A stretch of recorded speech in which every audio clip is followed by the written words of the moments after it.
and I have like a pretty serious diatribe against active listening. And yet, when you said the principle, you said listen passionately, which I think is like really stunning. You know, it's like that's like that just like knocked me off my foot, because I basically, that was a great example where I could see what that was like.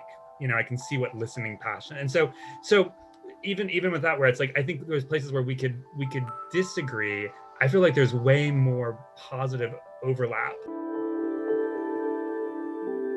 Hello, welcome to Cambridge Forum, coming to you live via Zoom.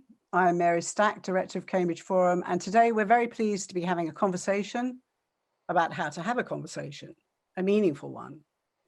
Coming off a contentious election, it seems that the ability to talk to your friends, your family, and adversaries is more important than ever. But how often do we walk away from a conversation feeling unheard?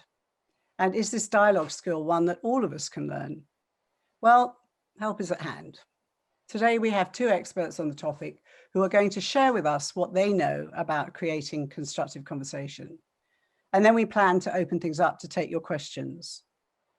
Conversation is surely one of humanity's most fundamental and powerful tools. So says our first guest, Fred Dust. He's a designer and author of a new book, Making Conversation. Fred started out as an arts activist and then became an architect, but it was when he started working at the innovative design firm IDEO that he began to approach the art of conversation differently. After years of trying to broker dialogue between colleagues and clients, he came to believe that there had to be a better way of designing a conversation with, quote, intention and purpose that was still artful and playful. In his book, Fred outlines 7 essential elements necessary for a successful exchange: commitment, creative listening, clarity, context, constraints, change, and creation. Taken together, these 7 components, if employed deliberately and purposefully, can make any conversation work. Over the years, Fred has worked all over the world and dealt with a variety of clients, from the Aspen Institute to victims of gun violence in Brooklyn. He currently chairs the board of Parsons and is a board member of the New School, NPR, and the Sundance Institute. So welcome, Fred, and tell me a little bit about why you wrote this book now and why it took so long to get all the information from your life to put in it. Well, first of all, I want to correct you, and I think Seth might also correct you, which is that I never claim expertise, because the moment you do, you're inexpert in something. So if there's one thing that I've learned over all these years of life, it's that one. I consider myself a student of, and will hopefully always learn. So yeah, I thought I'd sort of walk you through a little bit, and then welcome all, welcome questions. I'll talk for a little bit, but at the moment you start to feel like you really have got a burning question, let us know. But I did think I would kind of start by giving you a little bit of the context of how this all began, because it was quite specific. I was working with the then Surgeon General, Vivek Murthy, right after the transition in the White House. So Trump was in, Obama was out, but Vivek was going to do, he was basically going to issue an epidemic of isolation and loneliness in America. Because if you can kind of understand that a lot of his work with opioids and gun violence had actually been perhaps kind of pushed on because of that kind of isolation and anxiety and concern, he really wanted to both kind of go out and talk to America about it, but also have convenings and gatherings that could be both cathartic and engaging and allow people to kind of build community on the spot. And what's weird is that he and I both wrote book proposals at the same time. His book came out in the spring. It was on isolation and loneliness. My book, I will be honest, was actually about the decline of conversation. So I'm gonna give you a little bit of backstory. Like, this was not a happy book. It was like, here's how we went wrong, and here's how we went wrong over the span of 80 years. So I don't argue that we actually went wrong when we got our cell phones. That's not when I think we went wrong. I think it was like the 50s that things started to go wrong. So I was really focusing on the history of how we had gotten so bad at it, and why historically we've been doing thousands and thousands of years of conversations and mostly making it through it, and mostly making our lives better. And so I did a big lecture on the decline of dialogue. And that was, and I'll tell you a little bit. I mean, I'll give you a couple examples of what was really there. So, Sherry Turkle, who I really love, and who wrote a really important book, Reclaiming Conversation, and is working on a really amazing thing right now, really inspired me. When she and I were like emailing earlier in the year, it was like our souls have been talking to each other. Like I really consider like Sherry a sort of soulmate. I actually don't believe that it's our phones that kind of started to break us down. I think it's the moment that we invited television to the dinner table, which happened in the 50s, that we really started to degrade dialogue. Suddenly if you think about it, like in the early 50s, the TV tray was invented, the TV dinner was invented, the channel changer was invented, the term anchorman was invented. We put the news in front of in front of our kids.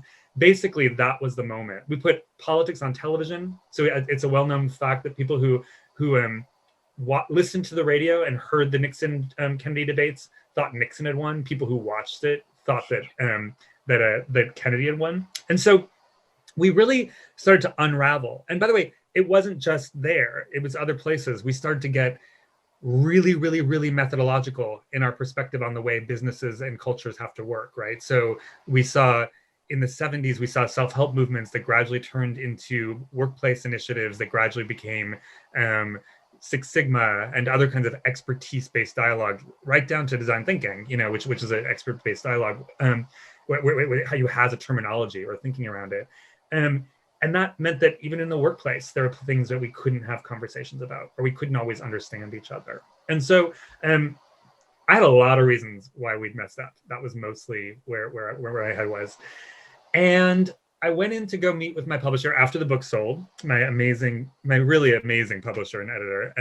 And we sit down, it's like your first lunch with like your publisher, and it's this big deal, and you're in like a fancy Japanese restaurant, and it's like, you're like, oh, this feels so like what it's supposed to feel like. And she's like, by the way, you can't use the word design or dialogue. And also you can't, it has to be relentlessly optimistic. It can't be in the slightest bit negative. We don't care about how we lost it. We only care about how we find it. And I was like, whoa. That is not the book I thought I just sold. I mean, it's a true thing. I mean, you can quote like word for word. That's what she said. And but it ended up making a better experience for me, because what happened is, in order to write that book, which is not the book I intended to write, I had to basically go out and spend really 2 full years understanding and re-understanding why it is and how it is that we could actually have the hardest conversations of our life, in the hardest moments of our life, and how we could use creativity to do that. So that was what the years of research that led to this. And then, as it turns out, as any author will tell you, like, turns out you've been writing the book your whole life. You just didn't realize that. So that's an interesting fact, which is that I had a lot to pull from. But I'll tell you one thing that gave me a sense of hope. At that moment, we had, when I was at IDEO then, built a thing called creative tensions, which was a mechanism. And just to give you a sense of creative tensions, it's a non-polemic debate. So the idea is you put out things that are in tension with each other, and they're kind of on a spectrum, and you project these on the wall. I do this still on Zoom, and you put it on the wall, and the room is divided. It's almost like a basketball court, and you ask people to move towards where they land on the spectrum in that debate or that conversation, and people sort of move, and then you ask them why they're where they are, and as people kind of explain why they are where they are, people will actually move to get closer or further away. So it was actually meant, just so you know, the secret behind it is it was supposed to be a dating game. Like, I was like, I'm so sick of content. Like, I just want to do something that's like, people are going to end up landing next to each other, and they're going to be like, oh, wow, this is like the love of my life, or like my love of tonight, or whatever the story was. And it turned out it kind of does that. I'm pretty sure a lot of people like have hooked up because of it, but it's like, it actually ends up being the vehicle and mechanism to have some of the hardest conversations ever. So I did a conversation with Nightclue that was actually at BAM, and it was actually on gun violence in America, and it had mothers of children who lost their children to police who had shot them. It had police officers, and you would ask, attention would be something like, when I'm around police, I'm afraid or I feel safe. And the mother would go to that I'm afraid side because she'd lost her son. And then the police officer, who's a black man, would also go to the I'm afraid side because he had a black son. So the reality is you could start to see connections and unity. By the way, that wasn't a hookup moment, but it was a really emotional moment. It was like really, really connected and meaningful and really mattered. And so that it's kind of a framework where the play is maybe not quite as playful as we might imagine, but the art is high. That's really pulled from theatrical principles and elements like that. So that gave me a hint that we could do it. And I sort of went out to kind of go out and explore. And I found like a religious woman, late 70s book club that had learned how to talk about sex by reading 50 Shades of Grey. And then like when I met them, they had just watched Deep Throat, and they were like, we have to figure out how to get rid of the VHS tape. I haven't watched Deep Throat. And when I met them, they were like sex activists, like LGBTQ positive, like really, and it's like, and it was through the being able to kind of gradually be changed by the literature that they discussed that they were able to kind of get to this place where they were able to do something really amazing in the world that was different than what they thought they could do. So the book is really focused on those kinds of people, everyday people who are kind of having the hardest conversations of their lives that they think they couldn't have, but they can have. And they do it through kind of creativity or thinking about themselves as kind of able to make something. So if someone picks this book up, Fred, they can work through those principles and start to employ them, or do they need help? I mean, the reality is like I want to be really clear about it. Like, so these C's sound like a methodology. They're not.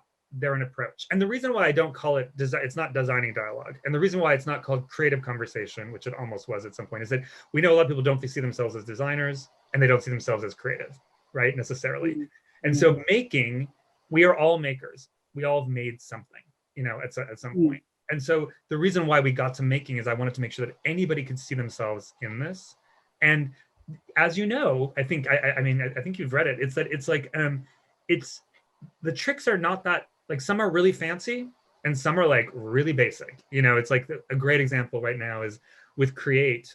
One of the things I'm saying to people as I talk to them is that if you feel like you can't talk to the person who voted differently than you did in your family during the election, and you're coming together for Thanksgiving or you're going to do Zoom Thanksgiving, then don't talk.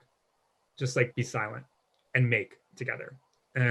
Like make a turkey, make something else, but it's like, if you can't talk right now, just make. And what you'll find is it does a lot of the work that a conversation can do. It allows you to commune with people. And so I'm like talking to I have a young woman who's like learning how to play golf from her dad, and she doesn't really want to learn how to play golf, but it's so they think they can walk the course and be together. I have somebody else who's like, I was just talking to somebody in China who basically is like having his grandmother, his great grandmother, because they can't agree on politics, have him instead.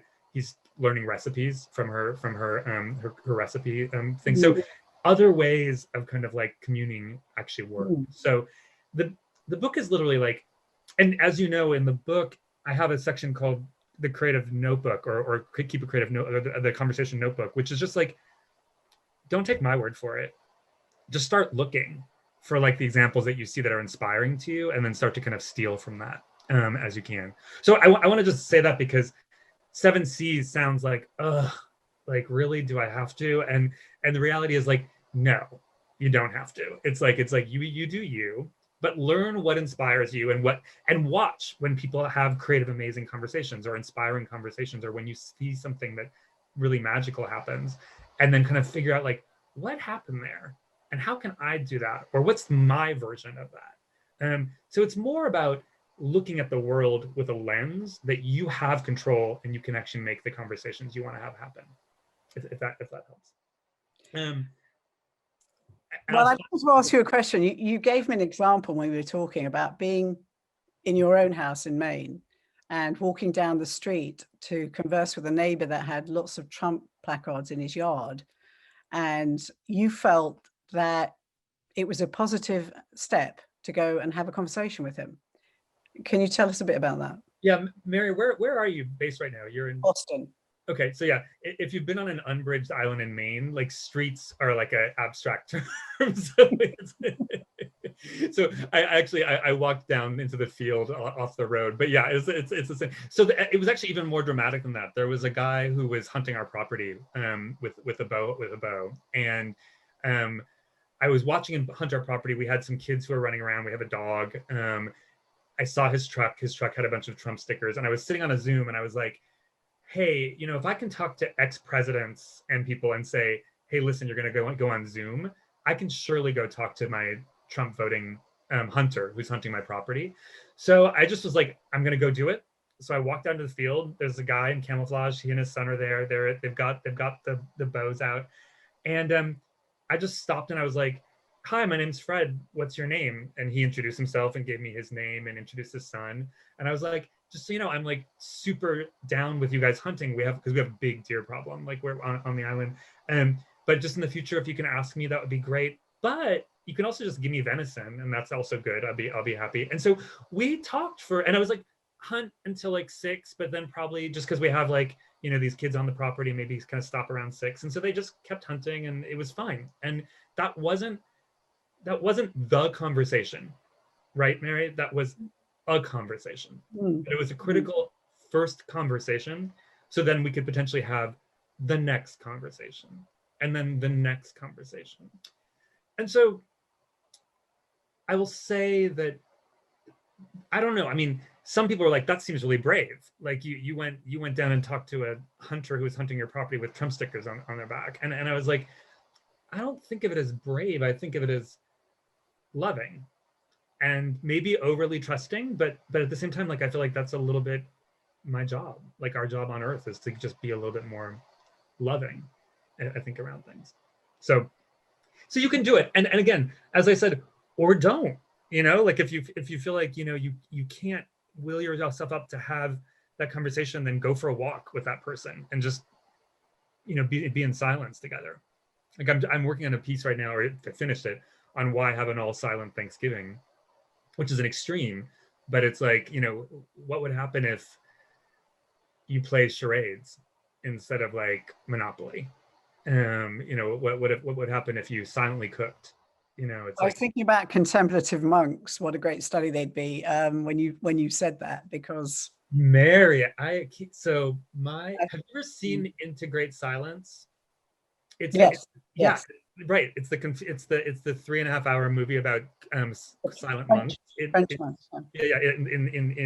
And my favorite story about that, which I write about in the book, is Seth, you really, when you have a good 3.5 hours and you want to watch a bunch of like like old white Swiss monks. I think they're Swiss or French. Like it's like then definitely watch it. It's actually really, really good. And the funny story behind that though is that two things. Whenever they get to break their vow of silence for 1 hour a week, and they just gossip and bicker and fight the whole time, and then they go back into silence. But the funny story is that the director of that film, when he asked them if they would do it, if he could do a documentary, they were like, we'd be delighted. We're so excited. And he was overjoyed and so excited. Well, it took like 17 years to get them. That's exactly way to pull my punchline. Yeah, exactly.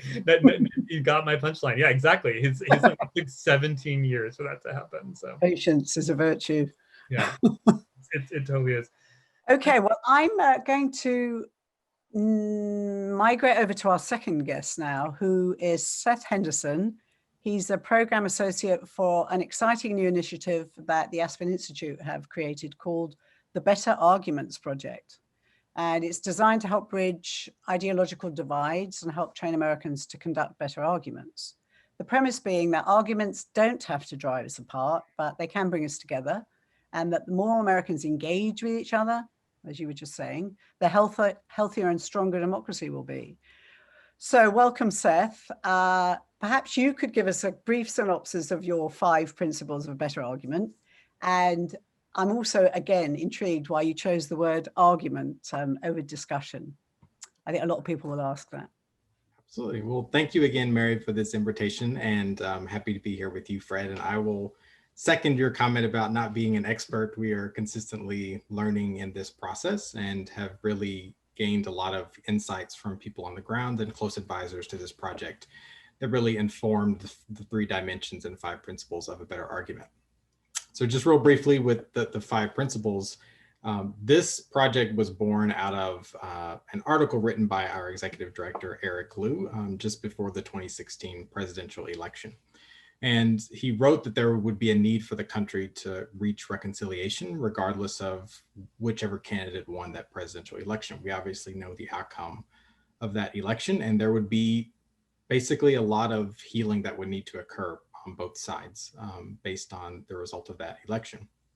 And over the course of about a year, there was research done and convening of advisors to address the question, what is a better argument?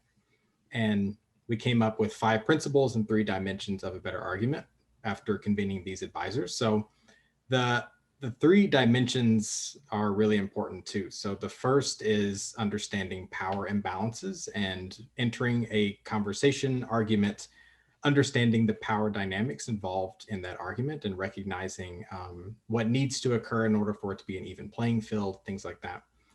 The other is making sure that one is aware of historical context and being mindful of what potentially voices are missing from the conversation and what other things could inform the perspectives and the argument beyond what you actually know. And the third dimension is emotion and making sure that people, when they enter an argument, they understand that emotional intelligence is really, really critical. And a lot of the skills that are in the 5 principles, which I'll go into in a moment, really touch on that, and a lot of active listening and really prioritizing the fact that when you're engaging in an argument with someone or a conversation, a lot of people listen to reply. They don't actually listen to understand. And I think that's a really big issue with people when they engage in conversations. They are hearing what you're saying, but in their mind, they're building up, how am I going to respond to that so that I can basically be in a good position, and especially if this is something public. And, you know, it seems very common. We really like to have winners and losers, unfortunately, in society. So that's an important one. So real briefly into the 5 principles. So the first principle is to take winning off the table. So that goes into the winning and losing. And we just really believe in our framework that when you enter a conversation, knowing that you are not trying to defeat the other person. And while there is a lot of value in debate and preparing individuals about how to debate on stage and really practice those skills, unfortunately, debate really teaches you how to defeat someone. It doesn't teach you really how to empathize with them necessarily. And by taking winning off the table, you are entering that argument in a manner where you can find commonalities. And if you discover differences, it's not going to end the argument or the conversation that you're having. The second principle is to prioritize relationships and listen passionately, which goes to, I think, my point about you should really listen to understand what the person is saying as opposed to listening to reply.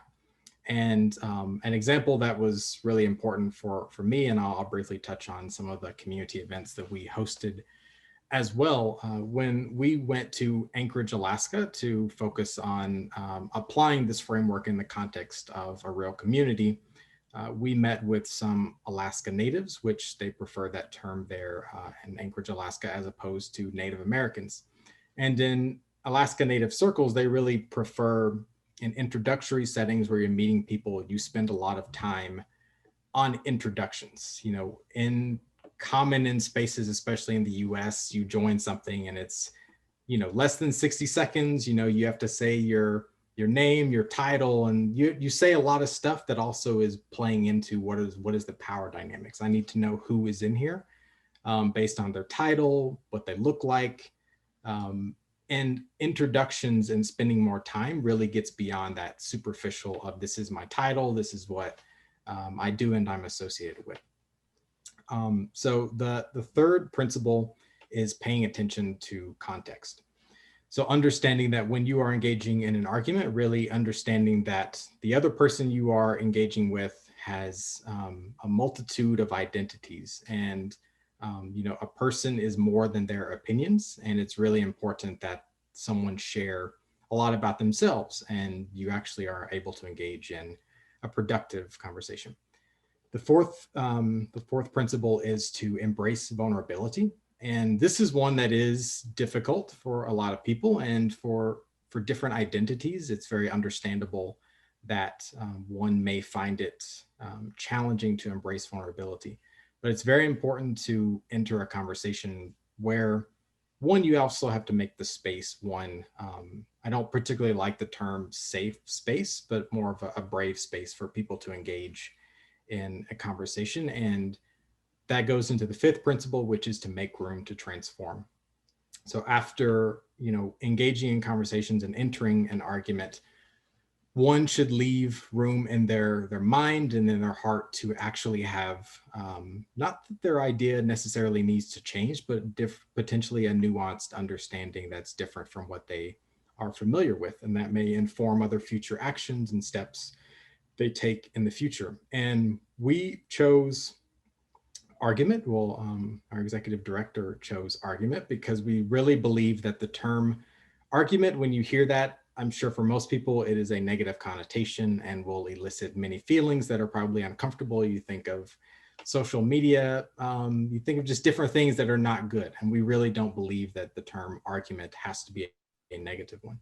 You can have an argument that is productive and build bonds of trust with people. And it's not easy. And I think that's one of the most challenging things with all this stuff is you can't just pick up a book and read something and then know it the next day. You really have to practice it and apply it to your life. And similar to what Fred was saying about interacting with this person on your property, I mean, those are like deliberate acts. And it's similar to like other leadership books where I've heard, one can be a leader and show up in different ways every day of their life by the interactions that they have with people, whether they are seen or unseen. And that's like a lot of practice that is involved.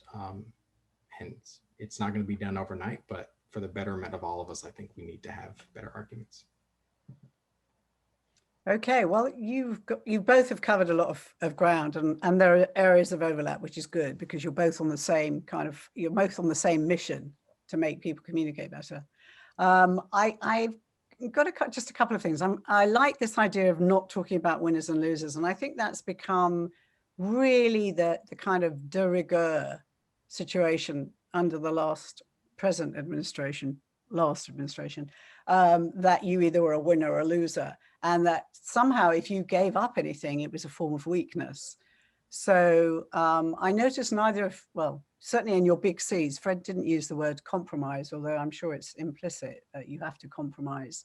But you remind me that Willy Brandt, I remember one time being interviewed on the radio, who was Chancellor of Germany, and he said that one of the essential attributes of a great leader, he thought, or a strong leader, was admitting he was wrong or apologizing.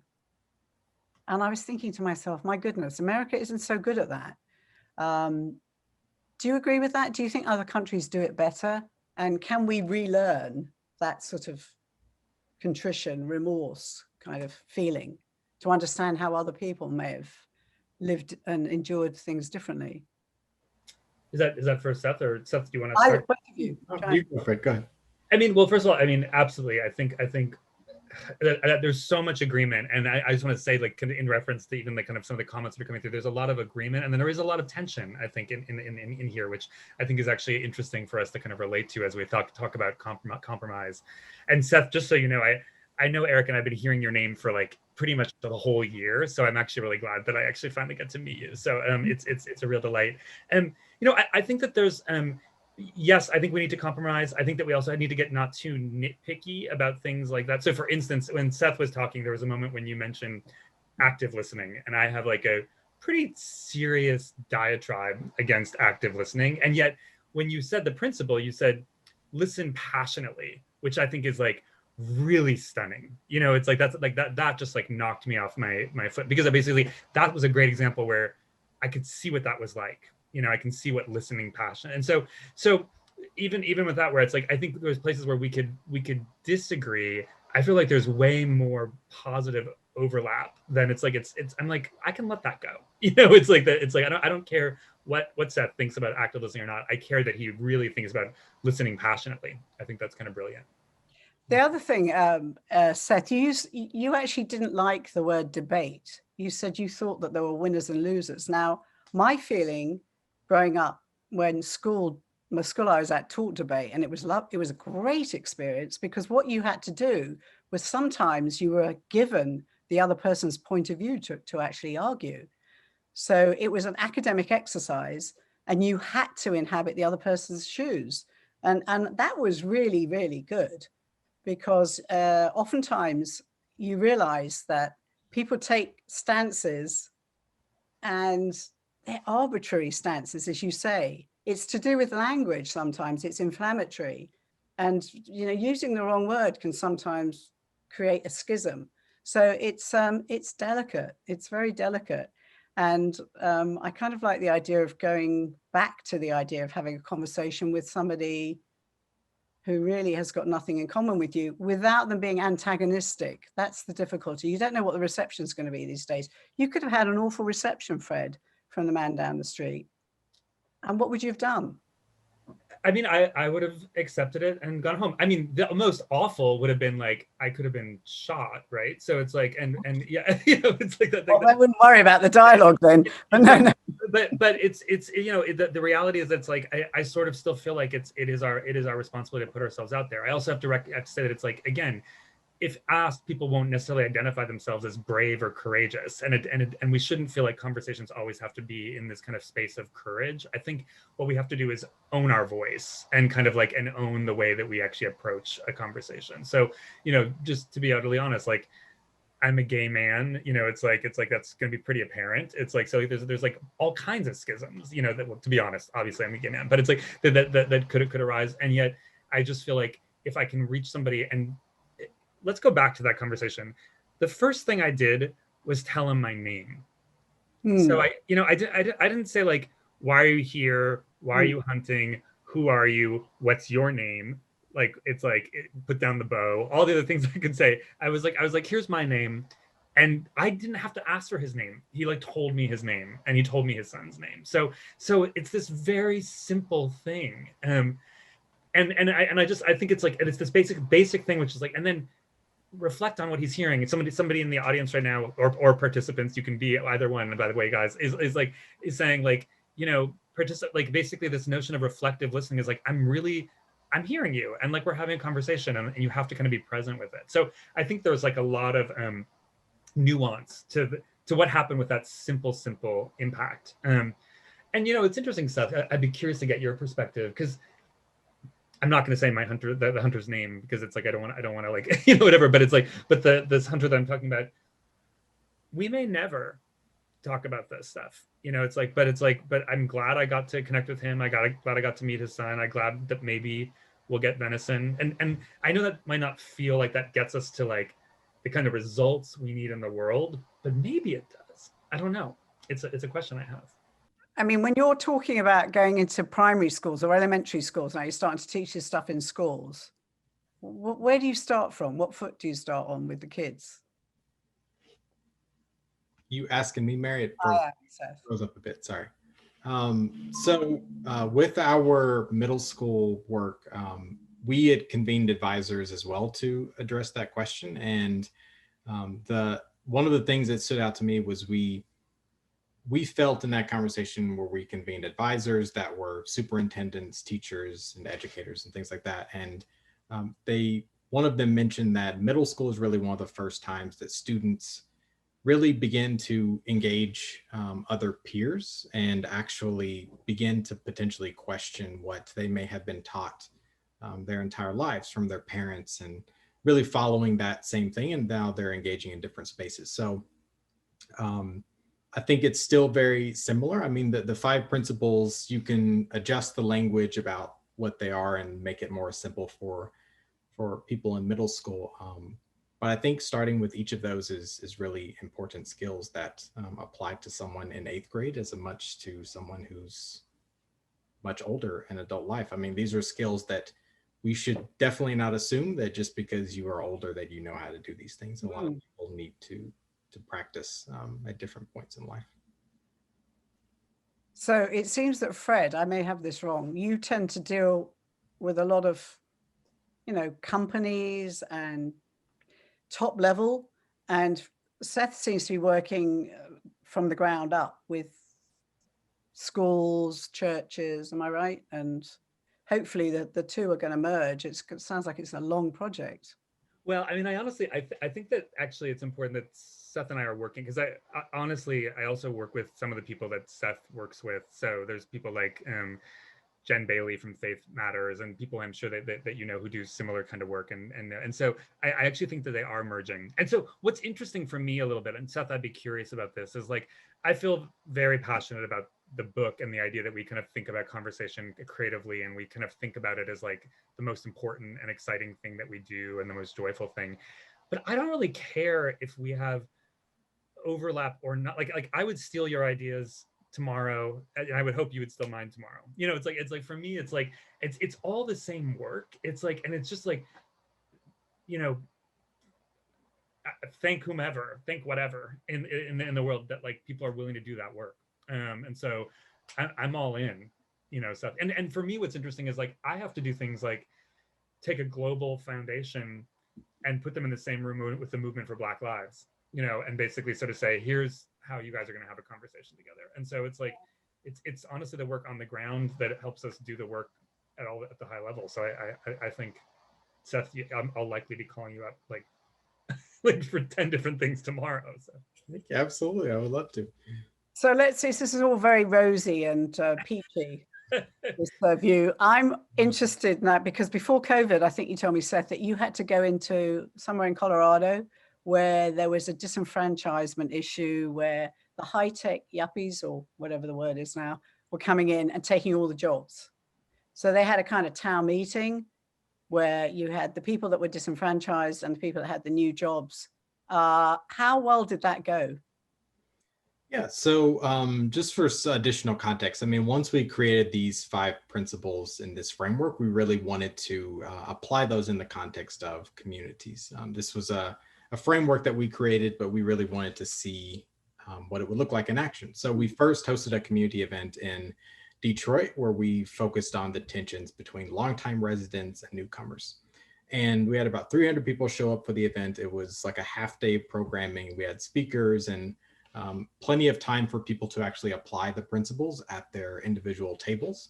And, you know, for me, walking out of that conversation, kind of going into it, I kind of had a sense of, you know, the tensions between longtime residents and newcomers. At the end of the day, it really boiled down to the tensions between African Americans, who are the predominant demographic in Detroit, and newcomers who come to the city who are not, and the tensions related to those who come in. Are you respecting the history and the culture that is Detroit? And, you know, one of our speakers said that people who come to Detroit should not think this is a blank slate, that you can just come here and just do whatever you want. Wherever you see that there is vacant land, you should remember that there was a home there. There was potentially a business that's no longer there, and you need to honor and have conversations with people in the community as you enter one. And then we went to Denver and partnered with Anythink Libraries, and we focused on the tensions for the economic boom. So just in case you're not familiar, in Denver, there's a lot of concern about it potentially becoming more of basically a pricier city because of a lot of technological companies moving there. And there's legitimate fears that it will be a very expensive place to live, like San Francisco eventually. And this event was the tensions between basically like the opportunity and the technology that's increasing in the area, and is that opportunity for everyone being something that everyone can access. Like there's an Amazon headquarters there, and that was part of the conversation as well. And, you know, there was, you know, a moment where people were like, technology and all of these companies advance, but it's like, who is it advancing it for actually? It's interesting, Seth, because there's something that's happening in the chat that as we're talking, I'm matching it up with what you're talking about a little bit, which is, I think there's someone who's asking about how do we not have a crisis of faith, and I think, you know, what I think is interesting about your example is like the how do you kind of bring tech sector and the community that's been there like together, and how do you actually get them to bridge that kind of divide that's there? And what I would sort of also say around that is that one of the things that I really think that I like to look at are what are the things that hold us in common cross-culturally, globally. Like, so it's like, think about it as kind of more at a species based. And so one of the things that I think is really interesting to me that I've been spending a lot of time studying in the book is by the way, you're not supposed to say that in the book. That's like not, that's like that's like fishing. But it's like but it basically is the idea that like cultures mourn often more similarly than you might imagine, right? So if you look across cultures, you might wail, you might celebrate, you might be in silence, you might laugh, you might sing, you might cry, but there are a common set of behaviors that kind of unite us across everything. And that's, again, so that's not looking across industries even, it's like, or industry and non-industry, it's like looking across us as a species. So I really like us, I always love for us to look at the great commonalities that we hold, you know, it's and or really tune into the great differences. So why does one culture wail when one culture is silent? And then for what things does one culture wail for and one remains silent for?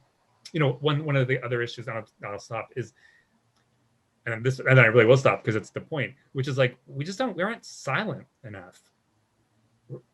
Stop. I'll just stop there. We need more silence. I've got two things. I've got a question, which is how somebody goes into a confrontational situation, like potentially an incendiary situation, like Seth's mentioned, and wants to appear vulnerable, but doesn't want to appear weak. I think that's always difficult, that you want to look like you've got your act together and you're not going to be a victim. And that kind of makes you a bit pumped up and feisty.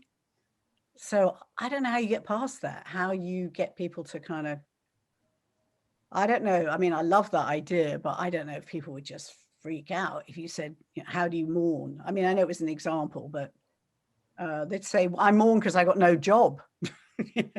I mean, how do you get... No, I totally get that. And to be honest, like, I think mourning, we have a lot of reason to be mourning. And I think if we mourned more often, we'd be actually in a better place. I mean, one of the things I'm writing about right now is the 10 most important conversations of this last year. And one of them is anytime we mourned, you know, it's like, and by the way, if mourning meant protest, amazing. If mourning meant, you know, like despair and crying, that's still mourning. And hopefully you took a pause from your daily life to do that. So I don't think it's something that we have to be afraid of. I mean, Seth, I'm sure you're familiar with some of these principles, like again, something we steal all the time, you know, is the idea that like, I might ask you, Seth, who you were at 12. And you don't have to tell me, but you can. But it's like, I mean, actually, would you be willing to just kind of share that really quickly? Who I was at 12? Yeah. Absolutely. So I think at 12, I was someone who was very nervous, very shy, and also wouldn't have imagined even having an opportunity like this one right now to speak to other people and share guidance about how to engage in better conversations and not just use something else that someone else has created and I get to play a part in that, but also to use like my own lived experiences to inform that work as well. And I think also in our being vulnerable in work, I'm a firm believer in not asking people to do something that I'm not willing to do myself. That's a really good point. Yeah, I mean, I'll just, since I asked you and you were willing to share, like, I'll tell you, I was a 12-year-old gay kid whose father was the headmaster of his school, who my father wouldn't accept me as gay. So basically I had to be a soccer playing, you know, cheerleader dating, you know, boy. And so that was me at 12.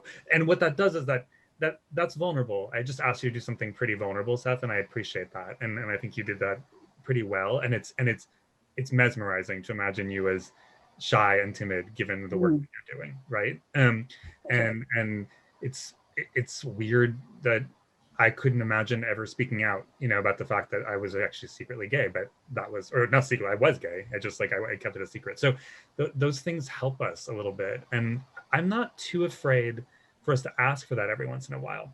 And there's a lot of practices, Seth, as you know, where people will ask people to get together who have different politics and be like, don't ask about that. Like ask about who you were at 12. Ask where your name comes from.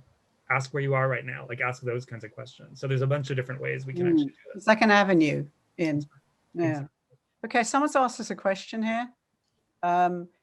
It's clear you've thought deeply about how we can communicate effectively in spite of our difficulties over the decades, years, weeks, etc.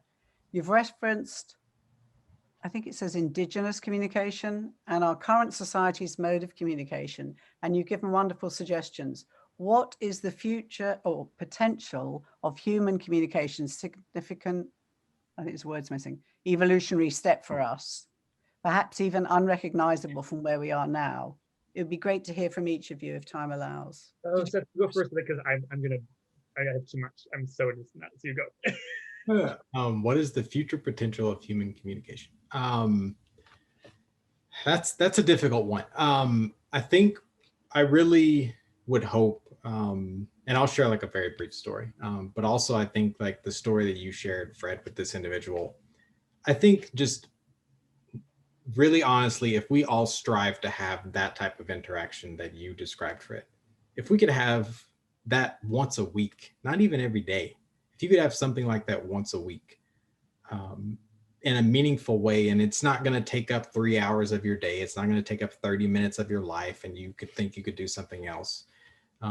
But actually, it sounds cliche, but it's like being kind and hoping that kindness spreads as well. And a story that's really important to me, and I'll be brief with this, is earlier this year before COVID, I was traveling, and I was on a plane and I got seated right in the middle, and I was flying back to DC, and I was seated right in the middle of a bunch of students, and they were all wearing these like telling hoodies that had a logo, and they were all going to a pro-life rally in DC. And entering, like when I went there and saw my seat, I was like, this is interesting. I was literally in the middle of like 8 or 9 of them who were all wearing the same color hoodie, and I could tell they were going there. And in that conversation, I really wanted to practice. I was sitting in the aisle, and then there was another person sitting on the aisle, and I just like struck up conversation with them and just started talking to them and asking them what they were doing and have they ever been to DC before and all this stuff. And that conversation was one of the most meaningful ones, and also very meaningful now that we live in very different times, obviously due to COVID. And without a doubt, all of us, myself and them, we had different political views without a doubt on different topics, and I knew that. And I wanted to talk to them. And this was probably like a 90-minute airplane ride, and we basically talked the entire time. And then once they got to DC, we like kept in touch. They had never been there before, and they invited me out to dinner, and then we all went to dinner.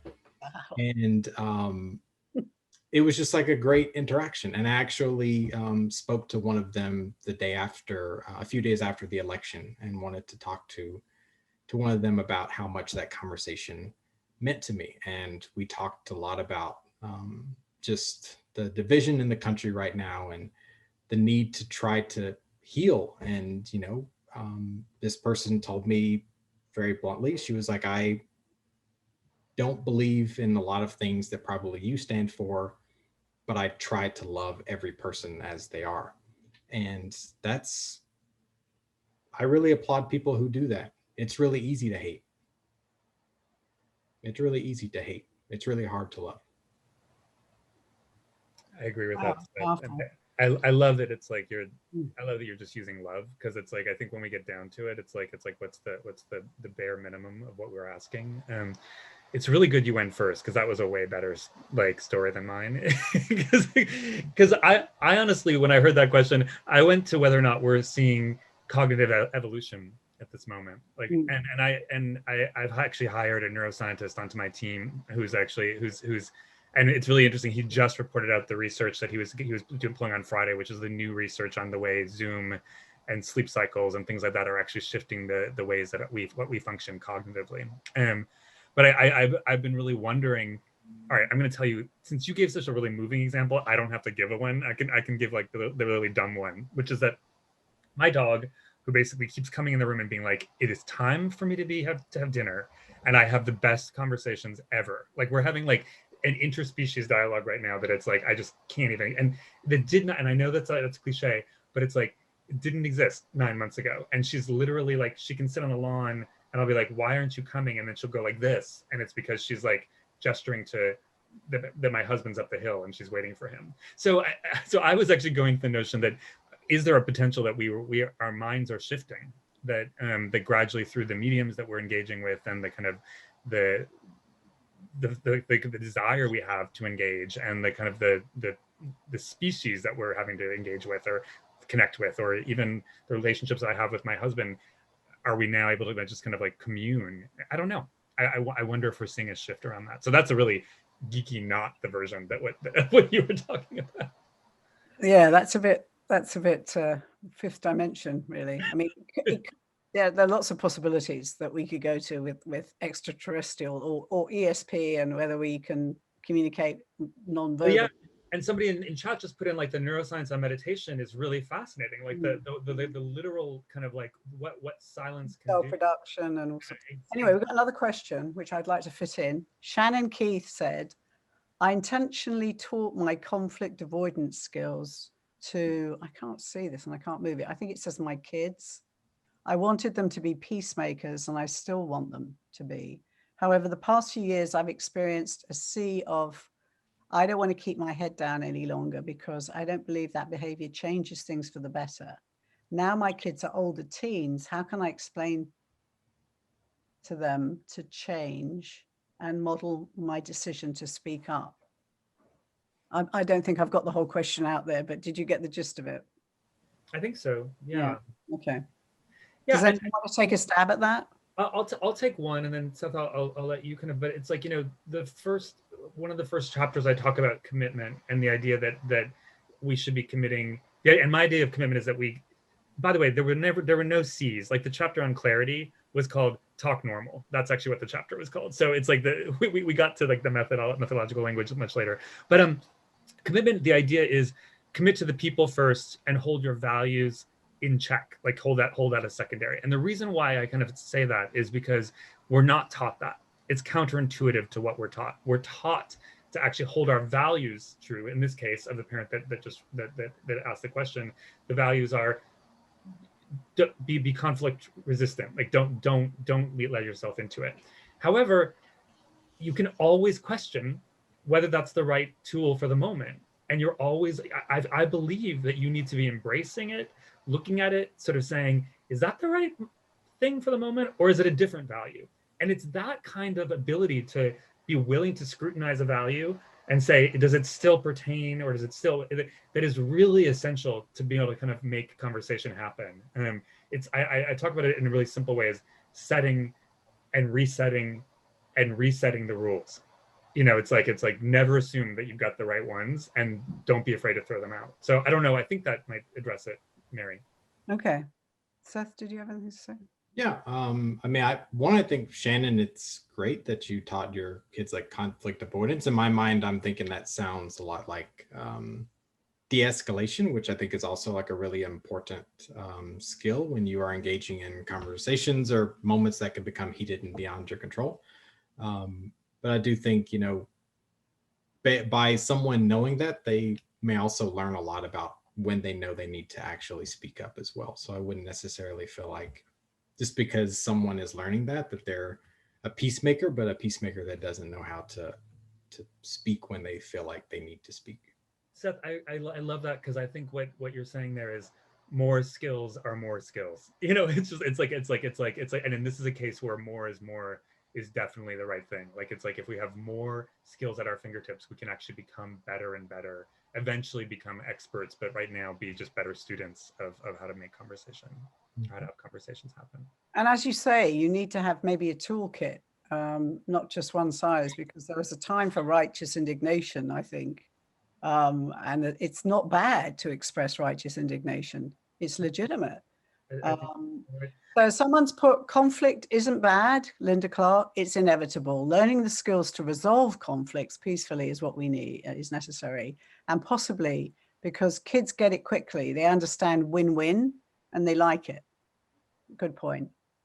It is, Linda. And I also think that one of the things that I've been really trying to work with a lot of people is recognize, another way to think about that also is recognize the things that trigger you. So I've been doing a lot of thinking about like, when am I triggered, and how do I actually stop from kind of jumping into anger as the primary thing, which is not a bad skill to have right now. And so simple things like a deep breath in and a deep breath out, Mary, will allow you to sort of be like, wait, what's triggering me? Is that appropriate? Am I going into the situation that I want to go into in the right way? And then begin to think about like what the right way might be. So, somebody asked about why didn't what would happen if I just gone to the hunter and said, I want you to get off my land? Like that occurred to me at some point, but that's not what I did. It's like, it was a series of being like, okay, what's triggering me? What's triggering me? And then be like, oh, I'm afraid. Okay, how can I get through it? And that kind of breathing allowed me to get through to the conversation. It didn't just happen. And I made it sound like it was a second. It was like easily a couple minutes to get there. So. Okay, last one. So this is a humdinger to end on here. What do you recommend for situations in which people obviously are coming from different fact worlds, wearing or not wearing masks these days? That's a tricky one. I mean, I don't think it is, to be honest. I think it is fair, Irene, if I got your name right, to set the rules for the ways you have conversations. And if there are people in your lives who are not wearing masks in your life, like it's a little harder to do out in the world. I think it's fair to actually set that. It's a little like I wouldn't necessarily go up to somebody across the street and get in their face around it. Like it's like I think that there's a range on where you get to set the rules and where you don't. So I don't know. Seth? Yeah, and I would just add, I think it's, that's something I think that's really new that we are all probably in this space going to need to try to understand and address better, as we all can really, in many ways, you can't have your own facts, but you can say it, and it actually has influence, unfortunately. Even if it's something that's not true. But I do think that particularly for our project, we believe that obviously many better arguments can occur on topics, but we are also very firm in, there are certain like basic human rights and dignity that those things are not like an argument and shouldn't actually have a better argument, because they shouldn't. I mean, someone's right to live and their like basic human rights shouldn't be something that's up for an argument. Agreed. Okay, a last optimistic note here from Linda. She says there are fabulous organizations who have developed curricula for schools, 2 right here in Massachusetts, Engaging Schools and the Responsive Classroom. Make sure your kids' schools are doing this work. I love the responsive classroom, and that's where they set the rules for their goals at the end of the year. I write about that. It's amazing, Linda. It's like, again, if kindergarteners can do it, then we can do it.